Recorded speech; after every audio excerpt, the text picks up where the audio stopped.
Ultralight helicopters. The Mosquito XEL.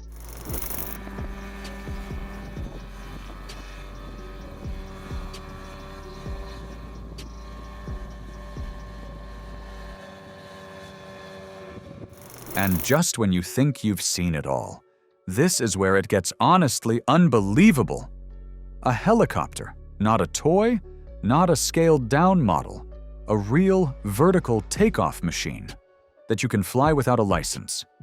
The Mosquito XL, developed by Composite FX, takes everything people assume about helicopters and flips it. Normally, helicopters are complex, expensive, and heavily regulated. But this one? It fits right into ultralight rules, thanks to that safety allowance we talked about earlier. On paper, it weighs around 312 pounds, which sounds like it breaks the rules. But add the required flotation system, and suddenly it qualifies within the legal margin. That small detail makes all the difference. It flies like a real helicopter too. Main rotor, tail rotor, full control.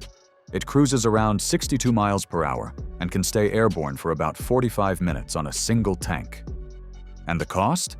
Around $54,000 for a kit, or about $69,000 fully built. Now think about that for a second. Hovering your own helicopter, controlling every movement, lifting straight off the ground, with no runway and no license. Would you even trust yourself with that kind of control? Amphibious freedom. Aventura. UL. But wait. What if you didn't even need a runway at all? Okay, this is the Flying Fish. I built it in 2000. I've been the only owner. This is where things start to feel like pure freedom.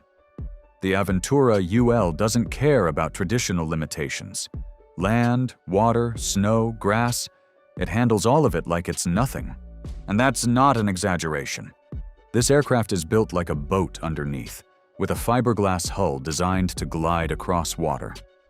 The wings use an aluminum frame wrapped in Dacron covering, keeping everything lightweight but durable. It's engineered for versatility. And here's the part that stands out. It can take off and land in under 320 feet. That's incredibly short. You're not looking for airports anymore, just space. It cruises at around 62 miles per hour and offers a range close to 250 miles. That's enough to turn coastlines, lakes, and remote areas into your personal routes. Price-wise, it sits between $30,000 and $32,500, which honestly feels surprising for something this capable. Imagine starting your day on water, lifting off, and landing on a grassy field hours later. That's not just flying. That's exploration. True lightweight engineering, Myopas 2A is one of the lightest manned coaxial helicopters in the world. Empty weight, just 249 pounds. That makes it fully compliant with Part 103. No loopholes needed. This machine wasn't rushed to market. It went through more than a decade of development and testing. One standout feature is its exceptional auto-rotation capability. Now this one? This one is different in a very specific way, because unlike others, it doesn't rely on any workaround. No loopholes, no added allowances. The Myopas 2A comes in at just 249 pounds empty weight, fully compliant with the rules straight out of the box. And it's still a helicopter. That alone makes it rare. But what really stands out is its design. Instead of a traditional tail rotor, it uses a coaxial system, 2 rotors stacked on top of each other. That eliminates torque issues and improves stability. It also means tighter control in smaller spaces. No tail rotor sticking out, no extra complexity. Powered by a 60 horsepower engine, it delivers solid performance while staying incredibly light. And it features strong auto-rotation capability, which adds a layer of safety in case of engine failure. But here's the real feeling. This is an open cockpit machine. You feel everything. The wind, the vibration, the altitude, It's raw, it's direct, it's flight in its purest form. DIY Aviation Affordaplane. And here's where it becomes personal, because not everyone wants to just buy an aircraft. Some want to build one. The Affordaplane taps into that exact mindset. It's designed for everyday people, not engineers, not professionals, just regular individuals with tools, patience, and curiosity. The entire concept revolves around accessibility. Simple aluminum construction, straightforward design, and plans that guide you step by step. Thousands of builders around the world have taken on this project, turning parts into something that actually flies. And yeah, it's basic compared to modern enclosed designs. But that's part of the charm. Cruising at around 55 miles per hour with a range of roughly 150 miles, it delivers exactly what it promises. Simple, honest flight. But the real value isn't in the specs. It's at that moment, when you lift off in something you built with your own hands. That's not just flying.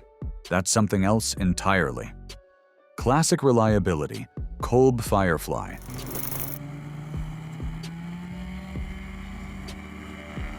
But not everything needs to be futuristic to be effective.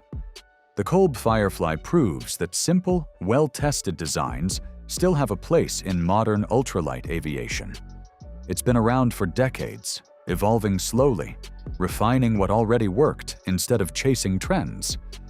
The structure combines welded steel tubing in the front for strength, with an aluminum tail boom to keep weight down.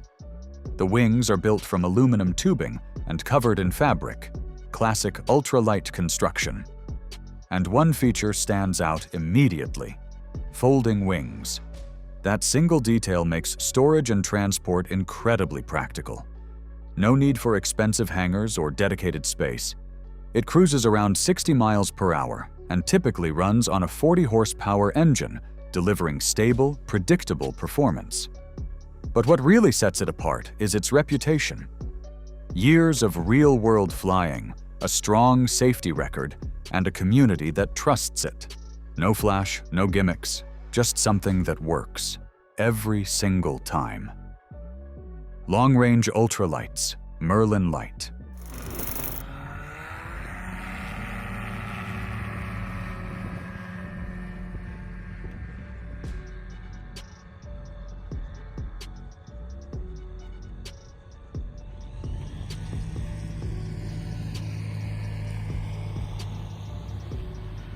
Now here's where ultralights start pushing boundaries, because up until now, most of these aircraft are built for short flights, local trips, quick experiences. But the Merlin Lite changes that idea completely. This thing is built for distance. With around 4 hours of endurance and a range exceeding 260 miles, it turns ultralight flying into something closer to cross-country travel. That's a big leap. It features an enclosed cockpit, offering more comfort for longer flights. And while its base weight slightly exceeds the standard limit, adding a ballistic parachute system brings it within the allowed range. So once again, that safety allowance plays a critical role. Takeoff and landing distances are impressively short too, under 150 feet. So you still get that flexibility ultralights are known for. And priced around $31,000, it sits in that sweet spot between affordability and capability. This isn't just about flying anymore. It's about going somewhere. Vintage meets modern Fokker D8 Replica.